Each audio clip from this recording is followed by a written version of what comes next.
name's Luke Wagner. I work at Fastly. I'm going to be talking about concurrency, parallelism, and the component model. But first, I'd like to take a step back and review why are we excited about WebAssembly in the first place. Well, in the browser where WebAssembly started, initially, there's no native code, only JavaScript. So, what WebAssembly added was the ability to run any of our programming languages and with a lot more performance, a lot better performance, predictable performance than we had before. Outside the browser, of course, we can run native code, and we do that all the time, so the reasons have to be different. And so I think there's roughly 5 reasons. First, WebAssembly can be a lot smaller, so we can fit it in a lot smaller hardware, like embedded devices and microcontrollers. But even if we have large hardware, the smallness of Wasm lets us pack a lot more Wasm in and get higher density, which can lead to cost savings, which is our second reason. A third reason is cold start. Wasm can start a whole lot faster than other units of compute. For example, in Fastly, we can start a fresh Wasm sandbox in under 35 microseconds, which is orders of magnitude faster than alternatives, and it's so low that we can start every HB request in a fresh sandbox, which is like a really great default security posture. And this can also lead to cost savings, not just for the obvious reason of we're spending less time cold starting, but when you're not as scared about cold start, you can scale aggressively to 0 and spend less money keeping warm instances on standby. WebAssembly is also very portable, running over a variety of CPUs, and this can be especially valuable if you want to run a single module across a wide variety of devices that can have different CPUs, including browsers. And this can also lead to cost savings because WebAssembly can make it easy to shift a workload to run on lower power, lower cost devices. And lastly, if I have some guest code that I want to run as a plugin in my platform or my system, I can start with a container, but then I probably need to wrap it in a micro VM because I have to protect my platform for any bad stuff that might be happening inside the container. And I probably have to do some sort of filtering to make sure that my guest code can only access the public APIs that I want it to have access to, and not the private APIs that are part of how my system works. So instead, I can put the guest code in Wasm, and then the sandboxing just happens as a natural part of the Wasm engine running the Wasm guest code. And I can take advantage of the deny by default sandbox of WebAssembly to only explicitly grant access to the public APIs that I want it to have access to, and just know by construction that it can access the private APIs, which can make it a lot simpler to think about my plugin situation. And this can also lead to cost savings because the micro VM and filtering approach has significant cost overhead. So overall, 5 reasons to be excited about WebAssembly, with cost savings being kind of like a common theme here. So that's WebAssembly. What about the component model? And just as background, a component is a new binary format being standardized at the W3C that contains and links together a set of Wasm modules and defines how they interact with the outside world. So I think there are roughly 6 things the component model gives us that are worth being excited about. For starters, in a browser, if I'm a JavaScript developer and I want to use a Wasm module that somebody built, well, today, to do that, first I need someone who's kind of advanced in the wizardly arts of the WebAssembly JS API to wrap it up for me with JS glue code, because Wasm's pretty raw and hard to use directly. It feels like making raw syscalls. And furthermore, this JavaScript sits in between the Wasm code and the browser's web API, so that adds runtime overhead. So instead, with a component, I can automatically and mechanically generate that JS glue code without having to get a human involved. And also, if the browser natively implements components, it will be able to make direct native typed calls from the Wasm code directly into the web APIs, so it runs faster. And so we can say the component model gives us glue code for free. Outside the browser, if I'm a platform developer embedding Wasm as a plugin, like for example we do at Fastly, well, when I get started, I do some work to bind my initial set of APIs to my initial language SDK.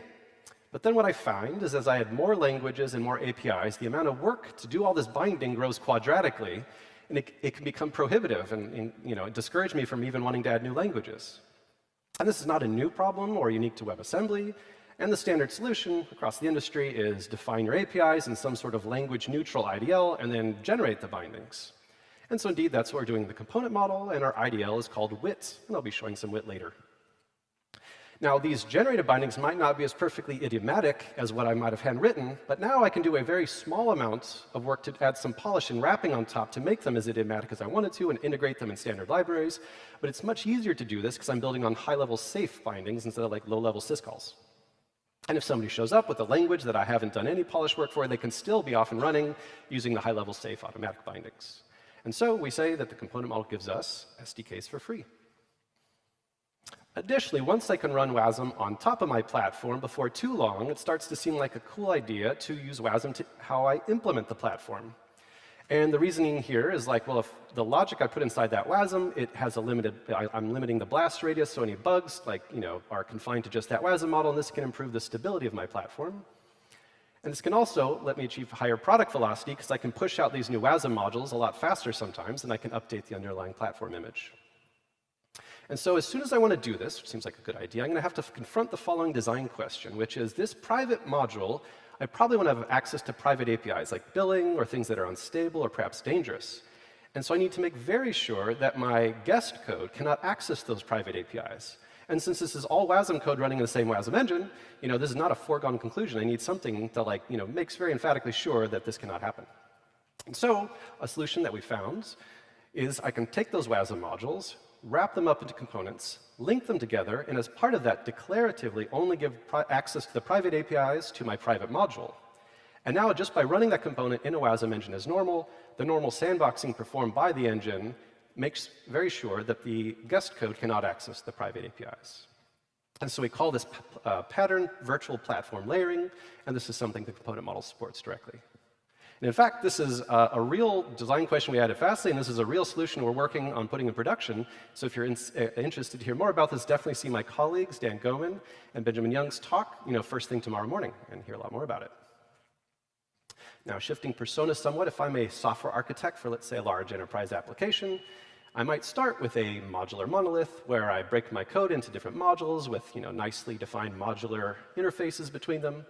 But then if they have shared global states, like global variables or class variables, what can happen over time is unofficial interfaces develop that circumvent the official ones, and over time my architecture can turn to a big ball of mud. Furthermore, if bad code gets into those modules via supply chain attack or otherwise, through that global state, it can often impact the whole application. So for this reason and others, architects can choose to use a microservice architecture instead, where the modules go into separate microservices and they talk to each other only through HTTP and without using shared memory. And this can be a much stronger degree of isolation, but it does come with non-trivial complexity and performance overhead. So with the component model, we have a new option, which is I'll call the strongly modular monolith, where I put my different modules into different components. And because they can't share memory, we have the same strong degree of isolation between all these modules as we had with the microservice architecture. But because it's a monolith and they're running in the same process, they can call each other even on the same thread and have a lot higher performance calls between them than going through an HTTP and a whole network stack. And furthermore, we can deploy it just as a monolith, which can be a lot simpler operationally. And there's no reason I have to do all or nothing. I can combine the best of both worlds. The component is just really just a primitive. I can choose my own adventure and say I want to have two components in one microservice so they can talk back and forth efficiently. Oh, and this component C, I want to be able to scale it independently, so I'll put that in a separate microservice. And so we call this use case, or what the component model gives us, is modularity without microservices. And then lastly, if I'm a developer producing Wasm and I want to run it inside and outside of a browser, today I have kind of a conundrum because most tool chains only target just one of these things. And the component model now gives me a nice option where I can just emit a component, run it in the browser, getting glue code for free, or directly in a Wasm engine. So we can say the component model gives us browser-agnostic binaries. And then furthermore, when I'm building this component, I can reuse other components that have already been built and deployed, let's say to OCI registries. And these components can have been developed in different languages, and they're sandboxed even when I link them. And so we say the component lastly gives us secure polyglot packages. Thus altogether, we've got 6 different things the component model gives us that I think are worth being excited about. So that's so to talk about kind of what's coming next, I want to show a little bit of wit. So in this example, I'm defining an HTTP interface that contains a request resource and a headers method that returns a list of pairs of strings. And so as we can see in this example, it gives us both value types and resource types. Values are things like numbers, lists, records, variants, etc., that are passed by value. And that means they're copied into an out-of-linear memory, or with Wasm GC, passed by mutable GC reference. Resource types, on the other hand, are not copied. They're passed by handle. Resource types are abstract, but they do have explicit lifetimes, so we can know when they're destroyed, so we can free memory and other resources that are used to implement them. And our handles say whether they're owned or borrowed, so we know during a call contract who's responsible for what. So this stuff's all in WIT now, and has been since the release of 0.2 last year. So what's coming very soon in 0.3 is the addition of concurrency types, namely futures and streams. And what these allow us to do is asynchronously pass values or handles across interfaces. So for example, I could add a body method that returns a pair of a stream of bytes, which is the contents of the request, and then a future that resolves to an optional trailers resource, at the end of the request. And so that's a good start, but we need more. We need to also say, how do we do concurrent execution at all, like in our functions? And so this is a big kind of cross-cutting hard problem, so we've broken it into 2 steps. Step 1 is async, and step 2 is threads. And so I'm going to talk about these in turn. So with step 1 and async, what I can say in WITs is that a function is asynchronous. So in this handler interface, I can say handle is an async function that takes a request and asynchronously returns a response. And then from this, WITs, I can generate bindings in my various languages. Now, a lot of languages literally have an async, so the async turns into async. Go does not have a color on its function, so the handle function would just turn into a regular Go function. But if I spawn it in a Go routine, it'll run concurrently. And so the async keyword in WIT is sort of like a hint to the Go programmer. If you didn't want to block, you maybe want to spawn this in a Go routine. And as part of this, we've tried to ensure we have 3 high-level properties with our concurrency. The first is that our concurrency is structured, which means at the component model level, there's a well-defined cross-component call stack. And this is especially useful for any sort of debugging, profiling, and tracing purposes. Second, our concurrency is cooperative, which means we only switch execution at explicit yield points. And in particular, we're not forcing you to do multi-threading if you didn't actually want to do multi-threading. And lastly, our concurrency is colorless, which is to say synchronous functions can call async functions and vice versa. And this helps to avoid the problems described in this, by now, famous blog post, what color is your function? And I don't have time to go into all the technical details of how we achieve this, but I did actually give a talk, if you want to find out more, right here at WasmCon Wasm.io last year, called A Stream of Consciousness on the Future of Async in the Component Model. That kind of gives a technical sketch. And the good news is that we've been working on this since then. A bunch of folks have done an incredible job implementing this, and it works. And we're working to get this code reviewed and merged into Wasm Time and JCO. And so this will hopefully, very likely, be part of a WASI 0.3 release in the first half of this year. And then also good news is that it's backwards compatible with 0.2. So it's just an extension, and this will make it a fairly smooth rollout when it's ready. So that's a lot of the work that has been going on to support async. Now I'm going to talk about what's coming next with threads. So why do we want threads? Well, the big reason is parallelism, which is that ideally, as I add more cores, I would love my workload to run faster. Now, there's a huge caveat here. This can be very hard to achieve in practice due to contention and other bottlenecks. But, if I'm careful, threads can allow me to get this sort of parallelism. And threads are not the only way to achieve parallelism. They're a pretty low-level mechanism, but what we find is you can often use them to implement higher-level, safer kinds of parallelism, like pipelines, MapReduce, and query languages. And so they're a good low-level primitive, which makes them a good fit for Wasm, which provides primitives for languages and runtimes to do their thing. So parallelism is one big reason. The other is concurrency, which is to say, various languages literally expose threads or something quite like threads, like workers or goroutines. And even if I don't care about the parallelism, code is written using these features as the way to structure their code, and so we want to be able to run the code even if on one core and have it just work. And of course, this is possible today using a really amazing tool as part of binarian called async-ify. And this is, if I understand right, what TinyGo uses for goroutines. And async-ify does the best it can with the features that are already in Wasm, but unfortunately does have pretty significant code size and runtime overhead. So ideally, we'd be able to have the code just work without the overhead of async-ify. So that's why we want threads. Let's talk about what the plan is. But big disclaimer, the following plans are still in flux and may change or be fatally flawed. But with that caveat, as background, there is actually a threads proposal in Core Wasm that has been shipping in browsers for years now. And what is in this Core Wasm threads proposal is a bunch of useful primitives. First, a collection of atomic instructions for atomic loads, stores, compare and exchange, and other things like that. And the ability to mark a memory as being shared. And when a memory is shared, that means it can be accessed by multiple threads at the same time.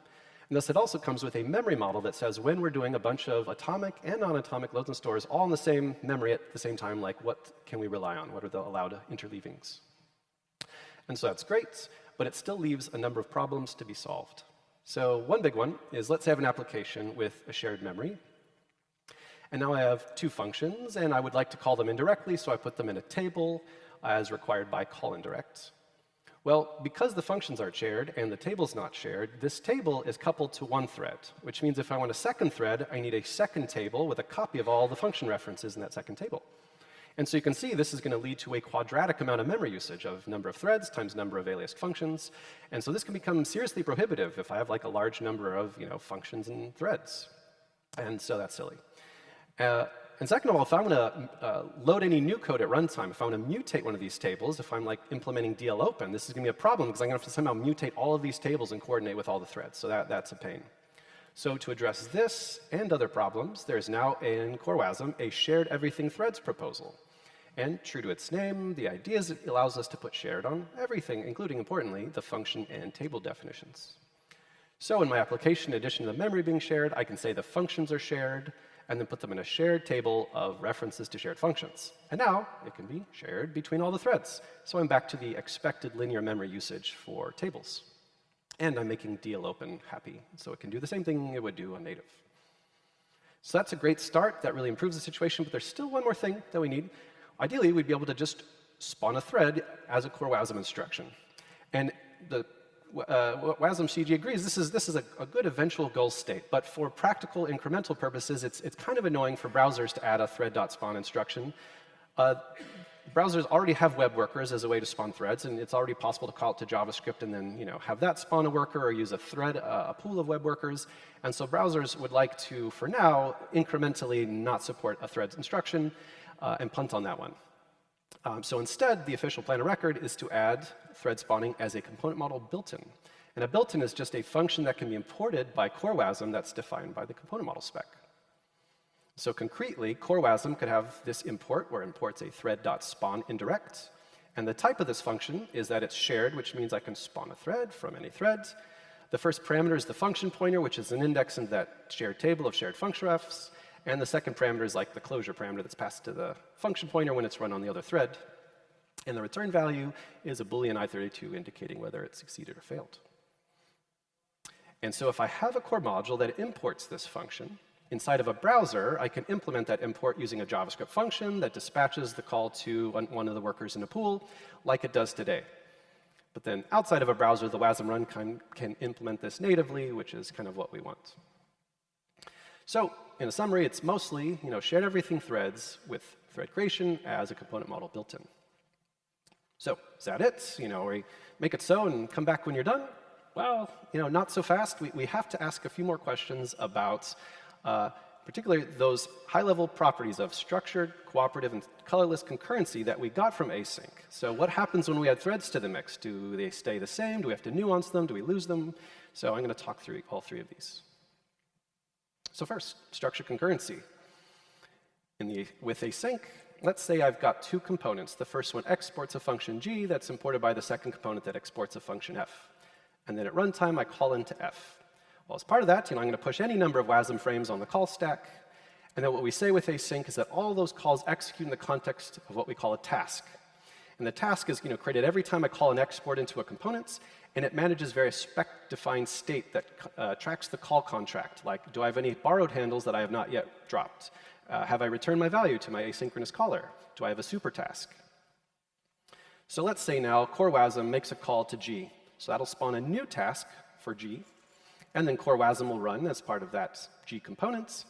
And now let's say it blocks and suspends control flow back to F. Before doing that, we make sure that G1 remembers that its super task is F, or conversely, that G1 is a subtask of F. So we've now started an async call tree. Even though Core Wasm's not running in G, we still remember it's a subtask.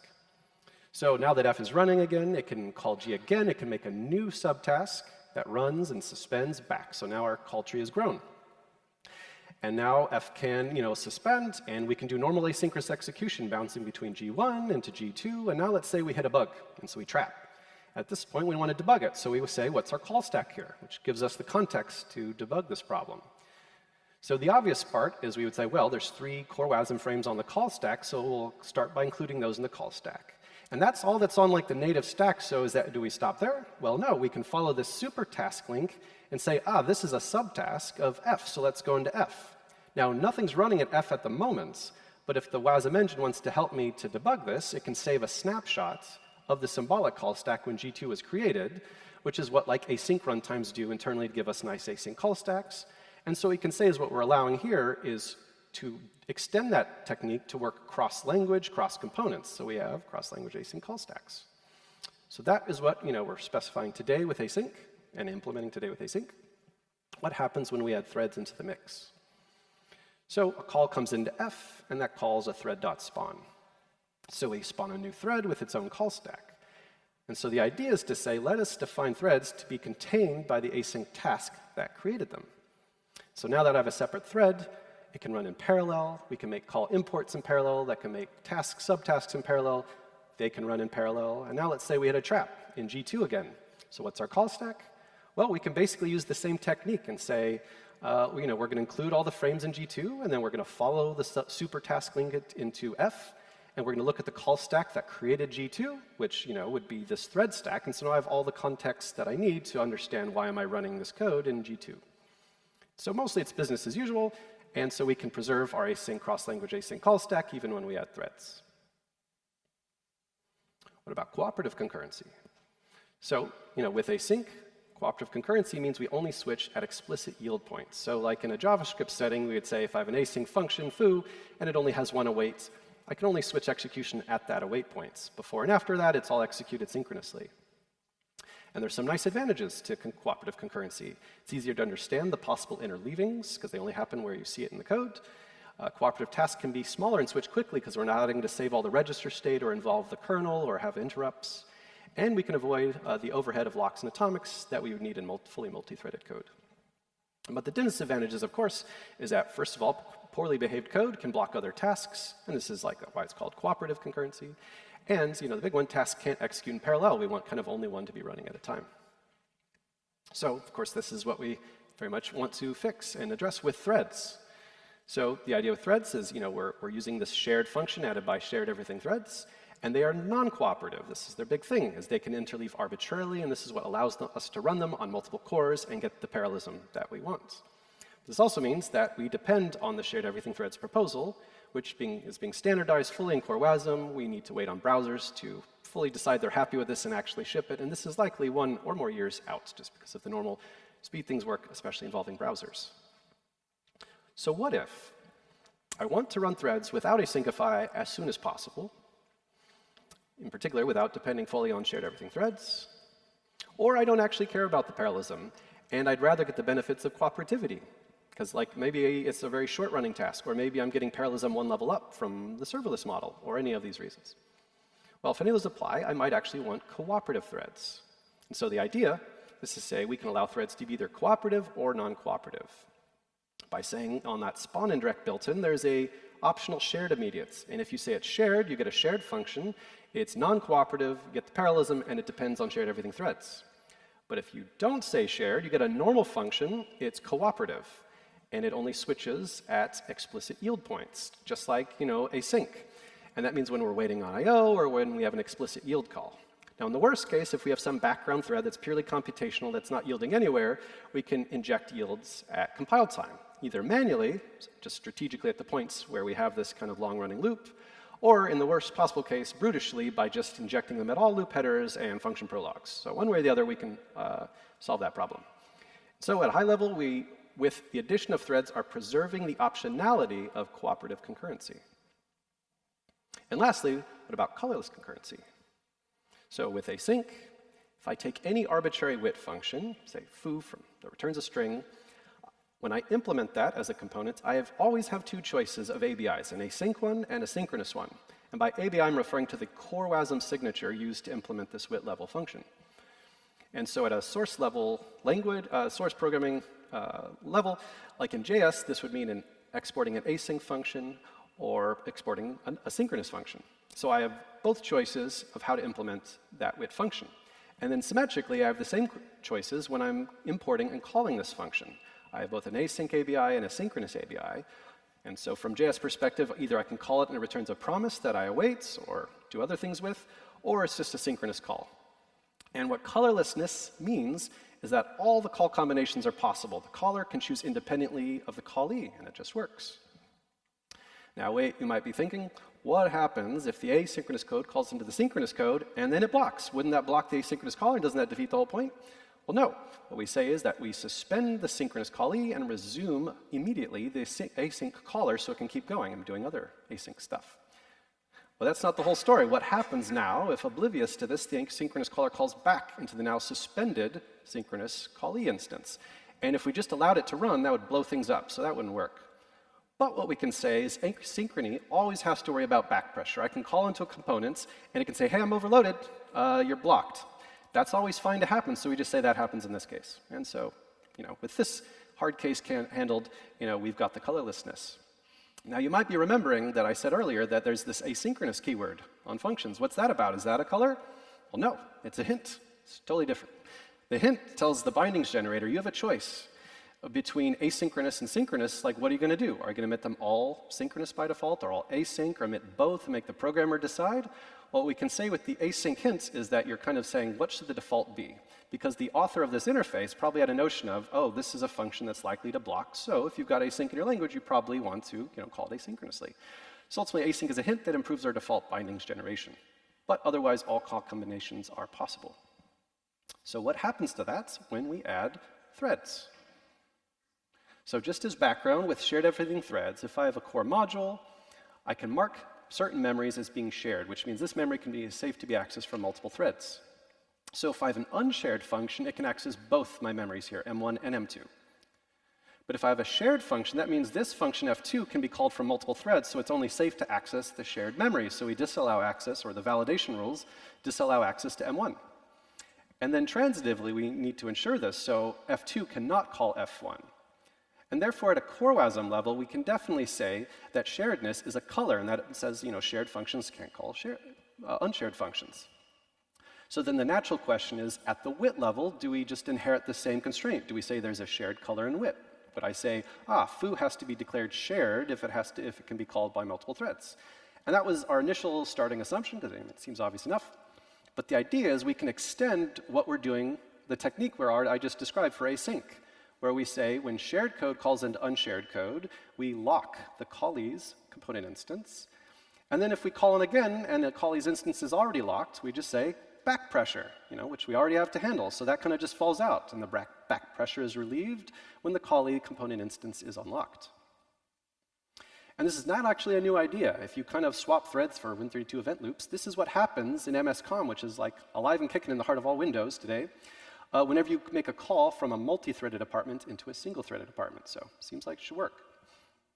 So to answer our question, no, shared would not be a color, not even a hint. And therefore, we would just have 4 ABI options for how to implement or call a function, combining shared or non-shared, or sync and async.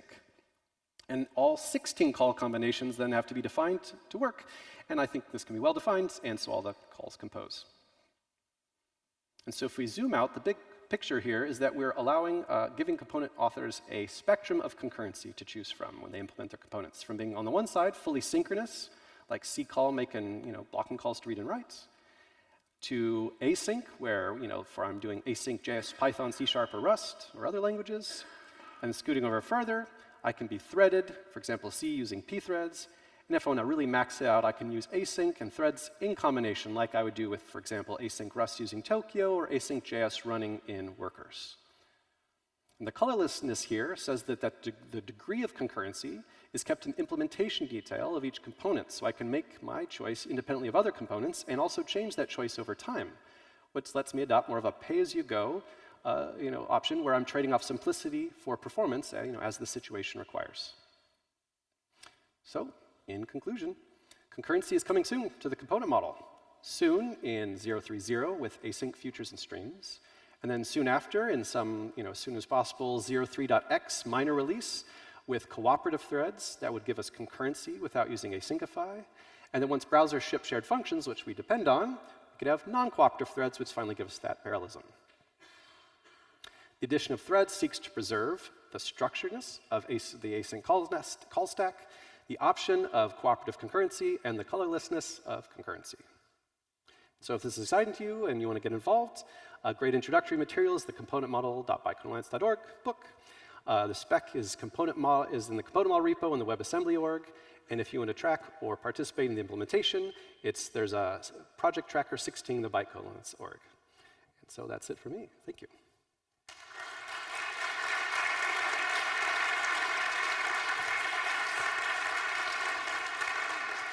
Well, I think I might be at the end of the time, so I'm not sure if we have time for questions, but.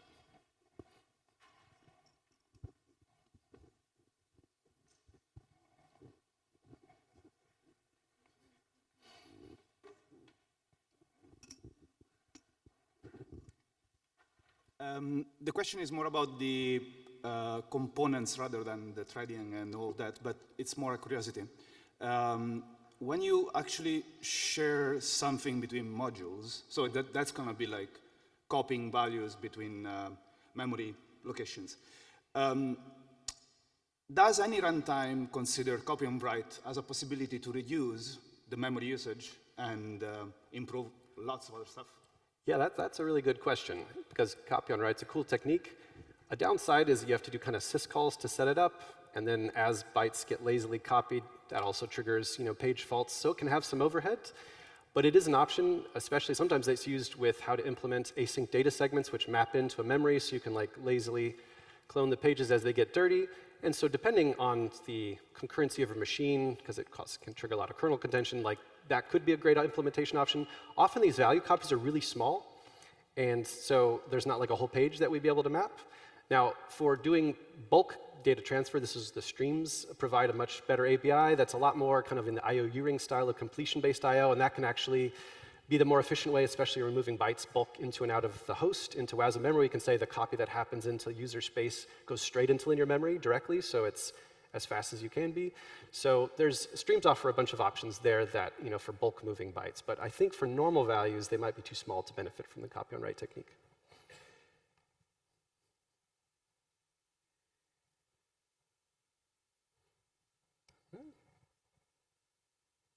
All right, looks good. Thank you all.